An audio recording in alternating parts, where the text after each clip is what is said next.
성경 통독 365 2월 둘째 주간 2월 13일부터 18일까지 주간을 위한 강의를 시작하도록 하겠습니다. 2월 13일부터 18일까지 주간은 민수기 11장부터 36장까지 남은 민수기 전체를 통독하는 주간이죠. 하나님의 인도하심 속에서 애굽을 벗어났지만 아직 약속의 땅에 이르지 못했던 이스라엘 백성들이 살았던 그 광야에서의 삶을 다룬 민수기를 계속 함께 살펴보겠습니다. 지난 시간에 말씀드렸듯이 민수기 1장부터 25장까지는 애굽을 탈출하여 시내산 아래 모였던 첫 세대에 관한 내용이지요. 그들은 약속의 땅으로 가기에 앞서 하나님의 거룩한 백성으로서 인고 조사를 하고 또한 그 조직을 체계화하여 약속의 땅으로 전진합니다. 하나님께서는 성막을 중심으로 각 지파를 배차게 하시고 레위인과 제사장들이 성막을 둘러싸 보호하여 이스라엘 백성이 거룩하고 정결하게 살도록 예비하셨습니다. 그리고 하나님께서는 그들이 거하는 진영을 거룩하게 하려고 다양한 규례를 주신 가운데 마침내 민수기 10장에서 드디어 이스라엘 백성들의 대행진이 시작되게 되죠. 하지만 이스라엘 진영의 평화는 얼마 못 가 저들의 불순종으로 큰 위기를 맞게 됩니다. 백성들은 계속해서 하나님을 향해 불평을 늘어놓았기 때문이죠. 먼저 민수기 11장에서는 애굽에 있었을 때에 저들이 값없이 생선과 오이와 참외와 부추와 파와 마늘을 먹었다면서 하나님께서 매일 은혜로서 내려주신 만나에 대해 불평하는 그 모습이 나타나 있습니다. 민수기 12장에서는 모세가 취한 구스 여자 때문에 미리암과 아론이 모세의 리더십에 이의를 제기하며 불평을 하지요. 하지만 하나님께서는 모세만이 꿈과 환상이 아닌 직접 하나님과 대면하며 교제하는 종이라고 모세의 편을 들어주게 되시죠. 무엇보다 이스라엘 백성들이 한 불평과 원망 중에서 최고의 정점은 바로 하나님께서 약속하신 땅 그 자체를 좋아하지 않았다는 것입니다. 민수기 13장에서는 각 지파를 대표하는 12명이 약속의 땅을 정탐하고 돌아오게 되죠. 하지만 정탐꾼들의 의견이 갈리는 가운데 오직 여호수아와 갈렙 2명만이 하나님을 온전히 의지하고 바라보게 됩니다. 그 두 사람만 출애굽 당시 하나님께서 하신 일을 기억하면서 하나님께서 함께 하시면 불가능이 없다라고 이야기를 하지요. 그러나 나머지 정탐꾼 10명은 가나안 땅의 규모와 견고한 성벽 안에 강한 백성들을 보고서 그 땅을 차지할 수 없다고 결론을 내립니다.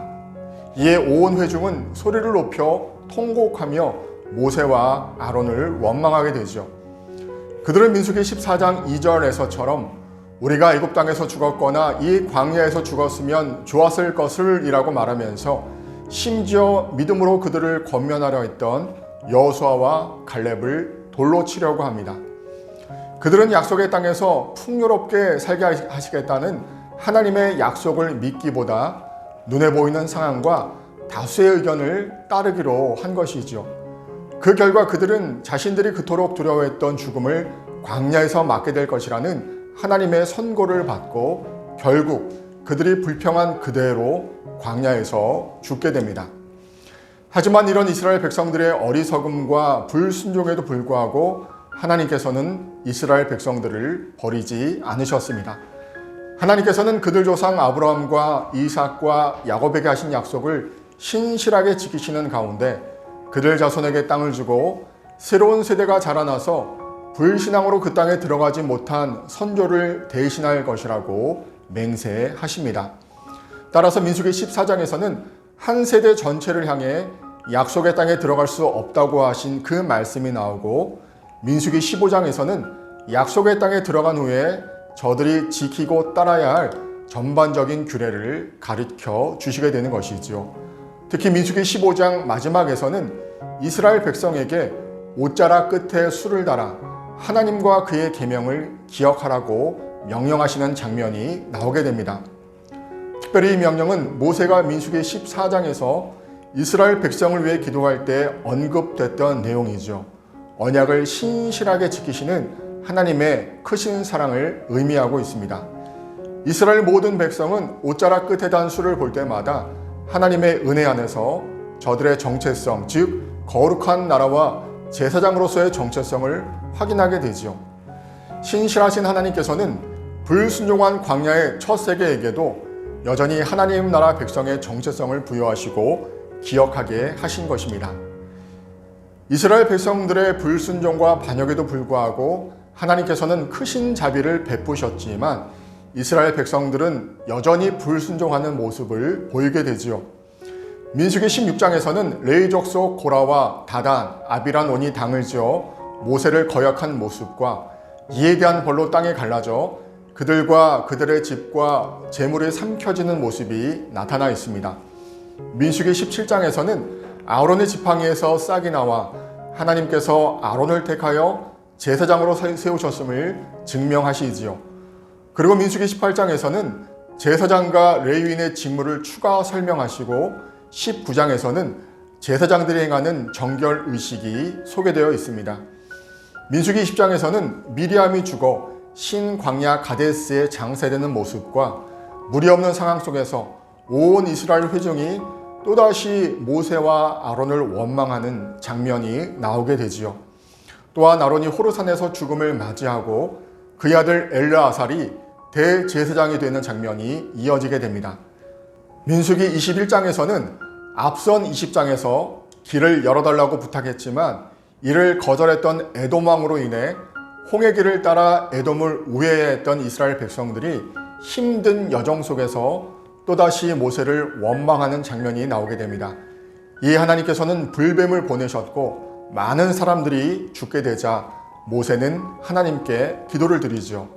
하나님께서는 놋뱀을 만들어 장대위에 매달라고 하시면서 불뱀에 물린 자가 놋뱀을 쳐다보면 살게 하십니다. 누구든지 믿음으로 나오는 자를 다 살리신 이 장면은 바로 우리에게 복음이 무엇인지를 잘 보여주는 장면이 되죠. 예수님께서는 요한복음 3장 14절 15절을 통해 다음처럼 말씀하셨습니다. 모세가 광야에서 뱀을 든 것 같이 인자도 들려야 하리니 이는 그를 믿는 자마다 영생을 얻게 하려 하심이니라. 민수기 22장부터 24장까지 소개되는 발람의 이야기는 광야에서 눈을 들어 장래에 약속된 이스라엘 백성들의 복과 소망을 다시 한번 바라보게 합니다.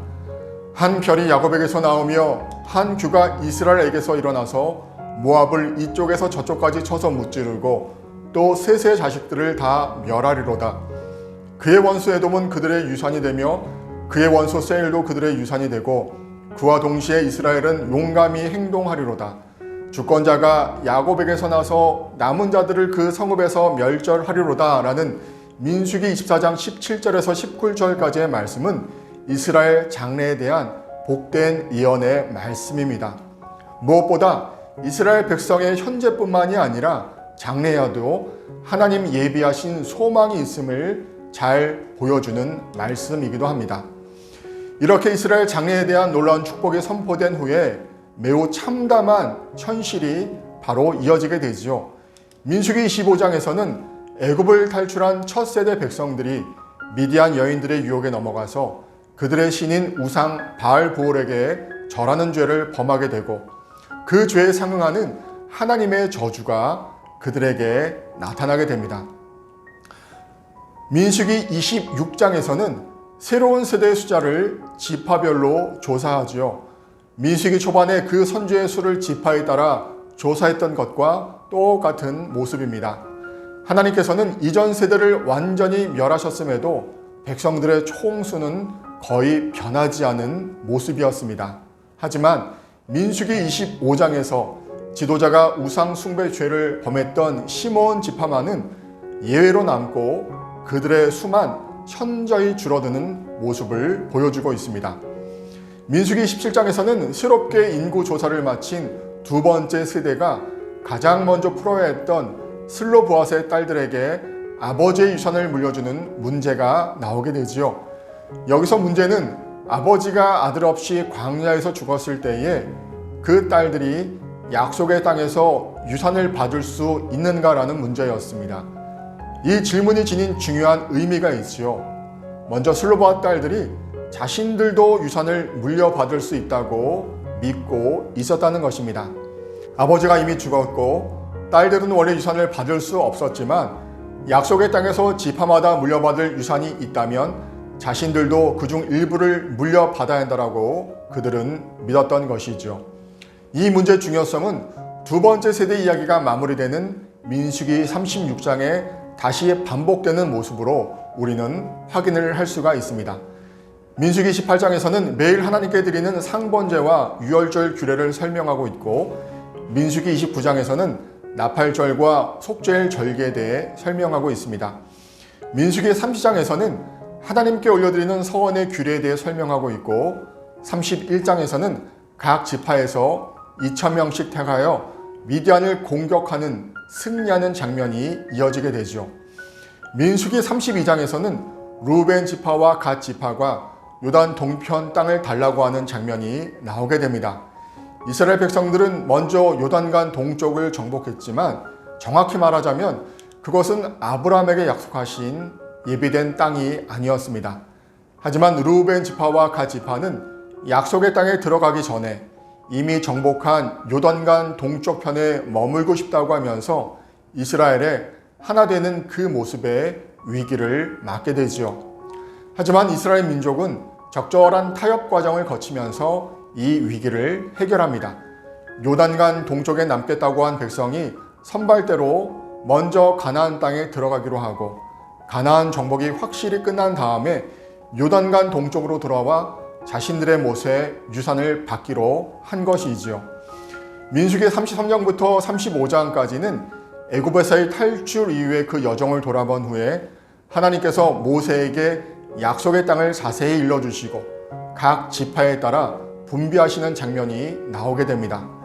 그리고 이어서 레위인 성읍과 도피성을 지정하시는 가운데 이를 통해 약속의 땅에서도 거룩함과 정결함을 지키시기를 원하시는 하나님의 뜻을 보여주시죠.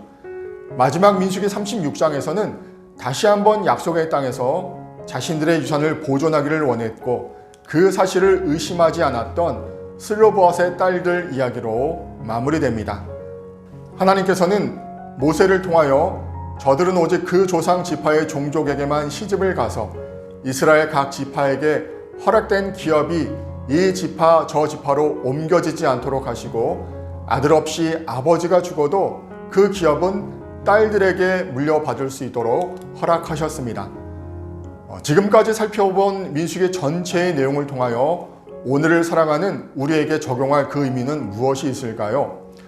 가장 중요한 것은 이스라엘 백성들이 그러했듯이 우리 또한 어떤 의미에서 그 사이에서의 삶을 살아가고 있다는 것이죠. 예수 그리스도께서 십자가에서 이루신 그 출애굽 사건과 하늘에 속한 본향에 들어가는 그 중간의 삶을 우리는 우리의 일생을 통하여 살아가고 있다는 것이죠.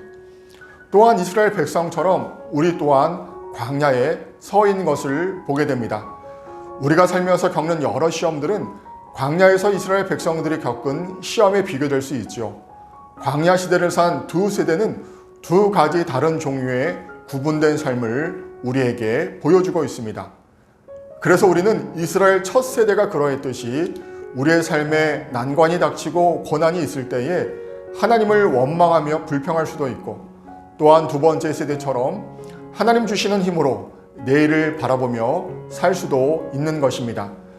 우리가 어떤 길을 선택하든지 하나님이 하신 약속은 반드시 이루어지는 것이죠. 하나님께서는 자신의 약속을 성취할 당신의 백성을 준비시키시고 그들에게 유업을 허락하여 주시기 때문입니다. 여기서 중요한 것은 우리 자신이 하나님의 유업을 받는 자에 속하는가라는 문제입니다. 이스라엘 백성이 되었다고 해서 끝이 아니라는 것이죠. 애굽 땅에서 나와 홍해를 건넌 것만으로 충분하지 않다는 것입니다. 시내산 아래에서 조사한 백성 수에 들어가도 충분하지 않습니다. 새 이스라엘의 일원이 되어 하나님의 뜻을 깨달아 알고 하늘에 속한 비밀을 맛보며 경험하는 것으로도 충분하지 않다는 것입니다. 히브리서 6장 4절 이하를 따르면 한번 빛을 받고 하늘의 은사를 맛보고 성령에 참여한 바가 되고 하나님의 선한 말씀과 내세의 능력을 맛보고도 타락한 자들은 다시 새롭게 하여 회개할 수 없나니 이는 그들이 하나님의 아들을 다시 십자가에 못 박아 드러내놓고 욕되게 함이라는 말씀이 우리에게 잘 경고하고 있기 때문입니다. 그래서 우리는 히브리서 10장 36절의 말씀, 너희에게 인내가 필요함은 너희가 하나님의 뜻을 행한 후에 약속하신 것을 받기 위함이라 라는 그 말씀처럼 약속의 땅에 들어가 참된 안식을 누리기 위해 오랜 인내가 필요함을 다시 한번 확인할 수 있습니다. 우리가 민수기에서 만난 하나님께서는 하나님께서 허락하신 그 약속을 반드시 성취하시고 우리 믿는 성도들을 끝까지 보호하시는 하나님이 되심을 우리는 기억해야 합니다. 이것을 우리의 마음속에 새기며 우리는 마음이 완고해지지 않도록 인내로써 저 천국에 이를 때까지 그 하나님을 바라보며 기다리며 허락하신 믿음의 여정을 이어나가야 할 것입니다.